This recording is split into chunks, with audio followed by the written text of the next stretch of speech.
part 3. I just started the OSM. Okay, so what you're going to do is you're going to go up to Project, New Print Layout, and we're going to call this Parcel Value Change, and say OK.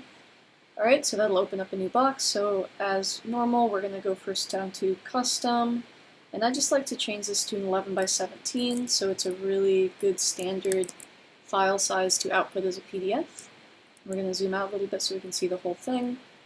We're going to start by adding a map that we're seeing in our screen back there. Just add it pretty large. Let it render. Okay, so it's actually zoomed into that downtown area. We're gonna zoom out and look at the whole city of Lynchburg. So let me go ahead and do that here, and then let it reload. Actually, scratch that. Okay, so what we're gonna do is we're gonna keep it zoomed in. I think that'll make it a little bit easier than having to reload everything.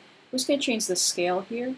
So instead of 21,844, we're going to zoom that out to, let's say, maybe 30 or 40,000. It's probably still way too zoomed in. We'll do 100,000. See how that looks. It'll be about 4 times as zoomed out as we just were.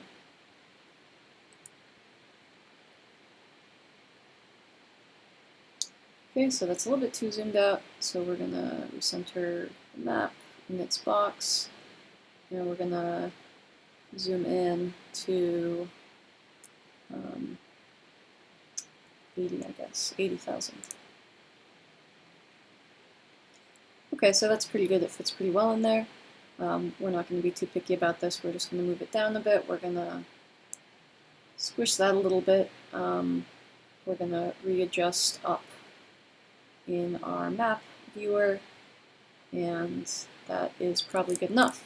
Okay, so then we're gonna click on our map, and we're going to literally copy paste, and then the one just beside it, move it right here. I'm not sure why it just adjusted itself up like that, but hopefully the new map is in the same place.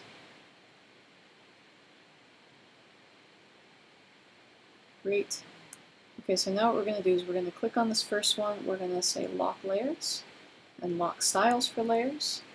Then we're going to go back to our main map, and we're going to turn on the other layer instead.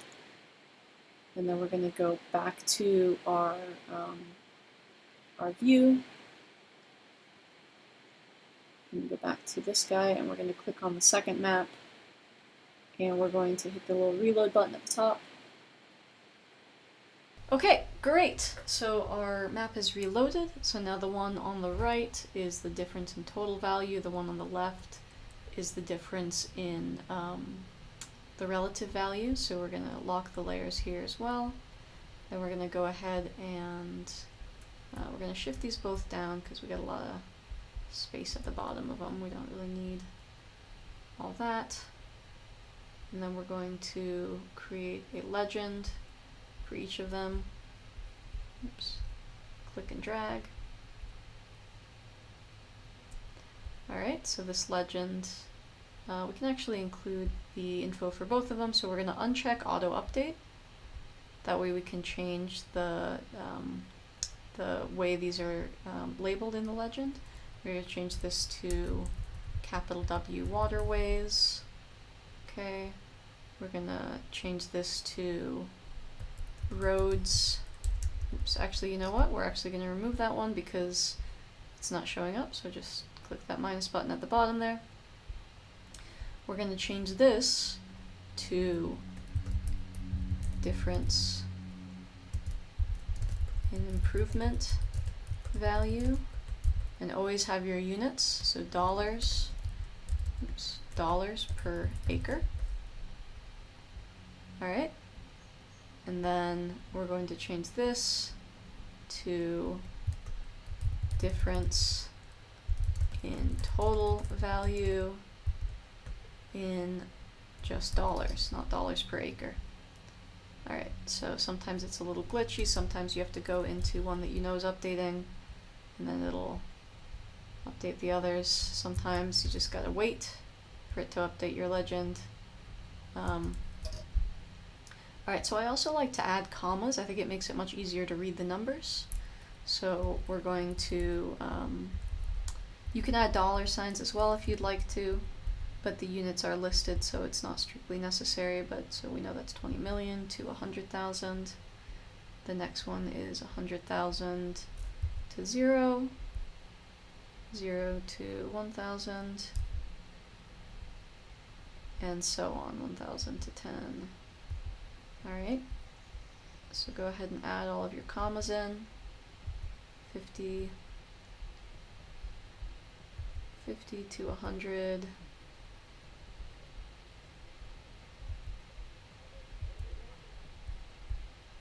Then you can fast forward this part.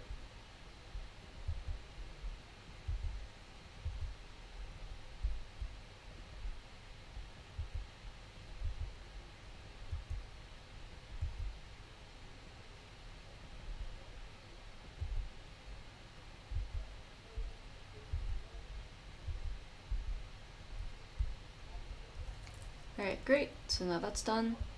So we want to do the same to the second legend as well.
Alright, so our legend's looking pretty good.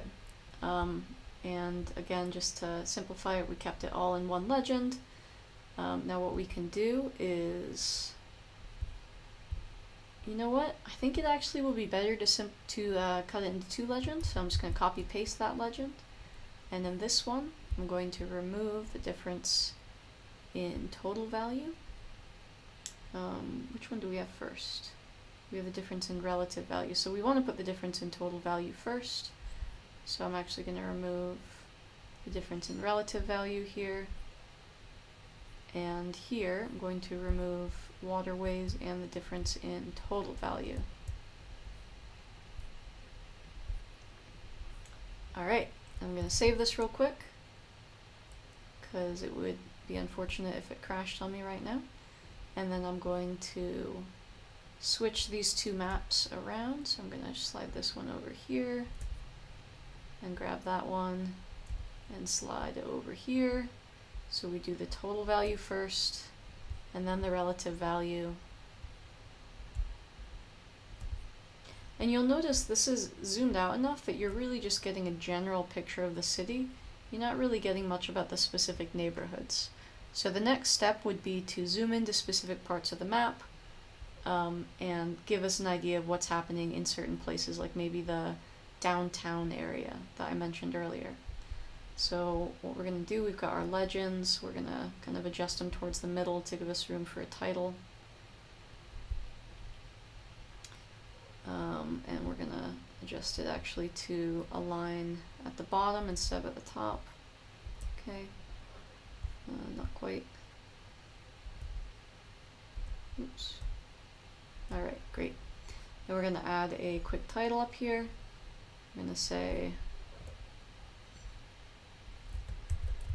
property value assessed. Let's do it right. Assessed property value change 2020 to 2023. Let's be specific. I know the assessment is done July 1st, so July to May in Lynchburg, VA. And then we're going to go to the font and we're going to bump it up. We're going to do 20. Actually, we'll do 24. All right. And I like to use the Arial narrow for maps. I think it looks kind of nice. So there we go. Do something better than this because this is not the most aesthetically pleasing thing I've got going on here, but it's got the information on it, and that's the important part. Alright, so now what I'm going to do real quick, just to kind of show you how you would do it, is we're going to zoom into parts of these. So I'm going to save again. You should also always add scale, always add a north arrow, add a little bit more text down here, you know, with a byline, by xxxxxxx, data source, always have your data source, and in this case it's going to be Lynchburg, VA, GIS, and OSM OpenStreetMap, okay? And you should also have the date, May, whatever, 2023. Alright, so just have that information somewhere in your map. It's good practice, okay? So if we want to zoom into a couple certain parts of the map, we need to find a place on our map where we can do that. So right now our legends are kind of right where we'd want our zoom-ins to be. So what we could try doing is maybe shifting these a little bit out of the way. Maybe we'll shift that one there, and maybe maybe we can shift this one here, and maybe we can shift this map over to here. Shift these both over. Again, do a better job here. This is pretty messy, pretty sloppy. Ideally, you have your legend somewhere lower down, but you know, just try to kind of get things to align and to fit.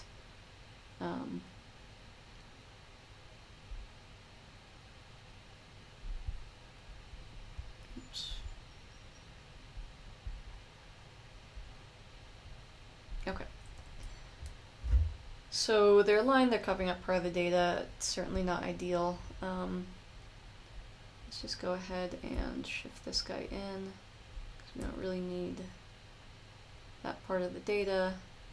And now we can kind of see almost everything. Alright, so what I'm going to do for the zoom in of the map is I'm going to what are we going to do? We're going to copy paste this total map. And we want to be pretty precise about making sure that these end up at the same place and at the same size. So it's going to be a little bit of a pain to do that, but we're going to resize it like this.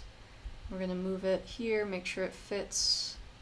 It's a little large because we're going to have two of these, so we're going to squish it, and we're going to squish it. So this is going to be kind of like a call out. Alright, so eventually this map will render, and it'll show us a picture of Lynchburg that we're then going to zoom into and reposition to that downtown area.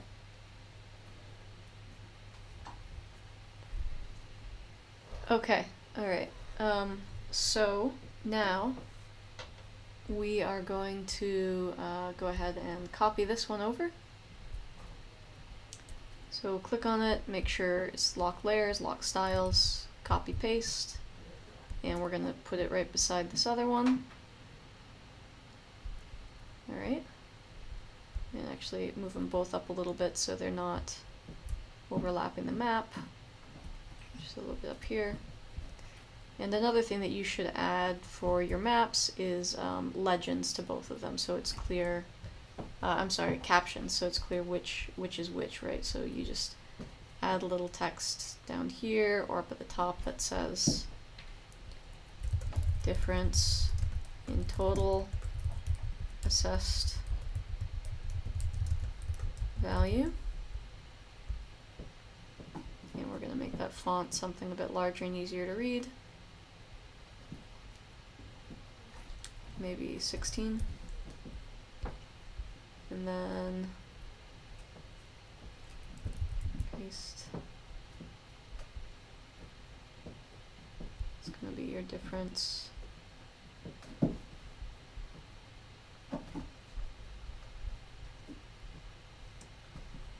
in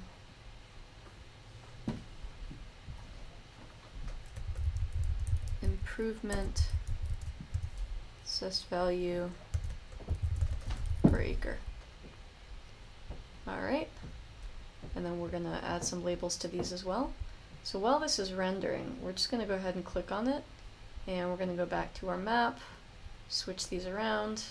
So turn off total, turn on improvements, go back to our little map, and we're going to turn off lock layers so it reloads, and then we're going to turn it back on. Alright, so now we've got zoom ins to both areas, and we can look at the difference between the total assessed value change and the total value per acre of this part of the city. You can see they look pretty similar.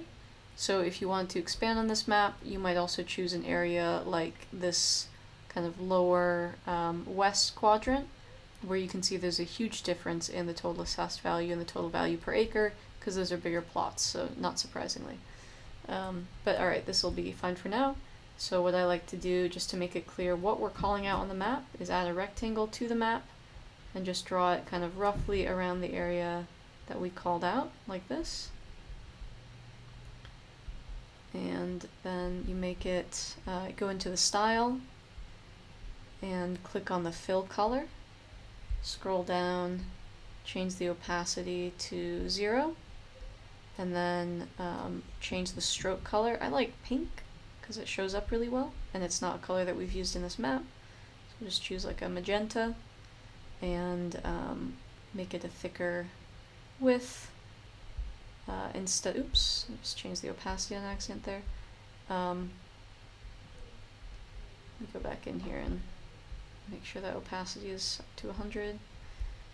And then instead of the solid fill style, we're gonna, instead of the solid line stroke style, we're gonna change this to a dot line. And then we can see that shows up pretty well. And let's just make sure that that is the area that we've called out. It looks like it goes up a little bit higher than it should. So we're just gonna pull that down a little bit. Kind of zoom in and see it a bit better. And we're gonna pull it up a little bit here. And we're gonna pull it in a little bit on both sides so that it looks like it's pretty close to what we're showing up above. Oops. A little bit too much there. Down a little bit more here. And maybe a little bit more in this way. Certainly an easier process if you have not bogged down your computer with a lot of other applications running. So then that looks roughly accurate. I'm going to copy paste that. Actually, you know what? It should be more of a squarish shape. Okay. So copy paste, and we're going to line it up here. And then we're going to, I'm clicking shift to keep it in line. I'm going to move it over to approximately the same place over here. And then I'm going to use the arrow keys to bump it to the correct location. Alright, so that looks pretty close. Maybe bump it one more. Okay, maybe that's pretty close. Alright, so save again, save frequently. So now we can see where the callouts are happening on both of these. And now if I'm gonna clean up this map a bit, I will go through and fiddle with the fonts, make these a little bit smaller fonts so that I can fit the legends more comfortably on the map. I'll probably shift things around a little bit so that the legends are in a slightly more uniform location, and then I'll export the map. And yeah, so that's it for this tutorial. You can see this is just looking at a couple of the variables in the parcel data set. There's a lot more that we didn't look at that have a lot of interesting information about the city of Lynchburg. So this is this is just kind of getting started with this very rich and freely available data set. So I hope you enjoyed, and all right, Ben, just cut it when after I said data set. I don't know how to close a tutorial.